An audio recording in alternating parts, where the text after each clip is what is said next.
नमस्कार, times of Swaraj में आप सबों का स्वागत है और मैं हूं संतोष सिंह। और आज हम टाइम्स ऑफ स्वराज में बात कर रहे हैं कि अब फूफा जी का करिहन।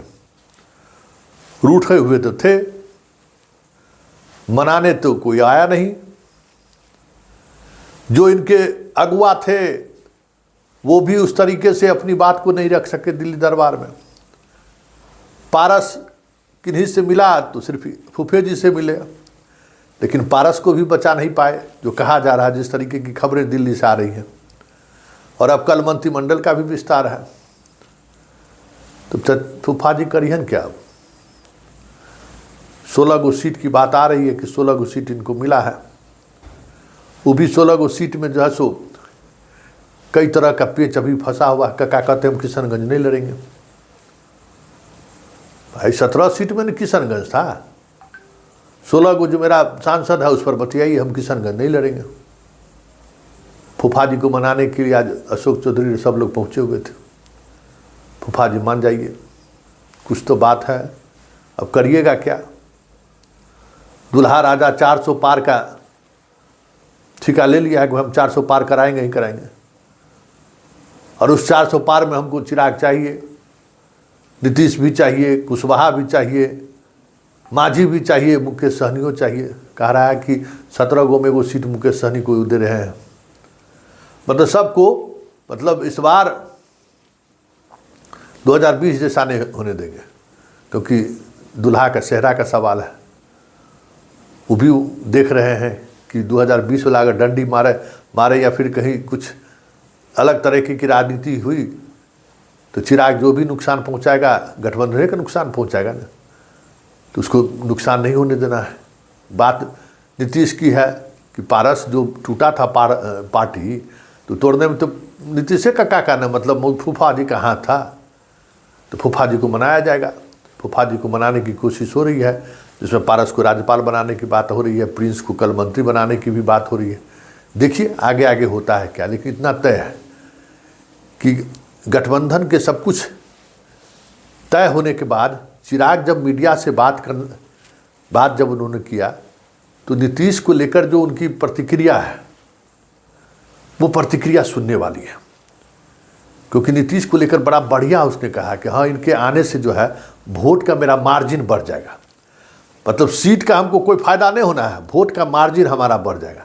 तो जरा सुन लीजिए कि चिराग पासवान सीट शेयरिंग के लेकर जब नड्डा जी से मिलकर आए तो क्या कहते हैं, जरा सुन लीजिए। और नीतीश को लेकर क्या कह रहे हैं उस पर जरा गौर से सुनिएगा। तो सुन लिए, मतलब फूफा जी से जो मनभेद है वो मनभेद अभी भी चिराग के उस बयान से महसूस किया जा सकता है। ऐसे में अब देखना ये है कि फूफा जी को जो घेराबंदी की गई है, हालांकि फूफा जी अब उस स्थिति में हैं कहना मुश्किल है। अगर फूफा जी कम बैक करने की स्थिति में रहते तो आज बहुत सारी चीज़ें बदल जाती। 16% वोट बहुत कमा होगा, तो 10% वोट अभी भी फूफा जी के हथेली में है। 16 सीट बीजेपी बेवकूफ़ नहीं है जो उनको दे दिया है। लेकिन चिराग जिस तरीके की बयानबाजी आज भी उन्होंने किया है, ऐसे में ये देखना दिलचस्प होगा कि चिराग का वोटर नीतीश को वोट करता है कि नहीं। नीतीश का वोट तो कोई कुर्मी छोड़ के कोई अपना तो है नहीं फूफा जी के पास, वो कुर्मी है। और कुर्मी क्या करता है चिराग को लेकर, ये भी देखने वाली बात होगी। क्योंकि बिहार है, अभी तक नरेंद्र मोदी बिहार को लेकर जितने भी प्रयोग किए हैं सारे प्रयोग उनके फेल हुए। अब देखना ये है होगा कि फूफा जी की नाराज़गी को जिस तरीके से उन्होंने संभालने की कोशिश की है दुल्हा राजा, उसका असर वोट पर कितना पड़ता है। क्योंकि चिराग अभी भी बाज नहीं आ रहे हैं नीतीश को लेकर, उनकी सहजता अभी भी देखने को नहीं मिल रही है। और ऐसे में अगर फूफा जी नज़र थोड़ी टेढ़ी कर दी, जो अब उस स्थिति में फूफा जी है नहीं, लेकिन फूफा जी के समर्थक के दिमाग में ये बात है कि फूफा जी आज जहाँ हैं 40, 42, 45 सीट पर, उसमें चिराग की बड़ी भूमिका है। चिराग को तो जो चिराग बुझाना था बुझा ही दिए। एक बार फिर से बीजेपी जो चिराग को रोशन करने की कोशिश कर रही है बीजेपी, उसका कैसे जवाब दिया जा सकता है।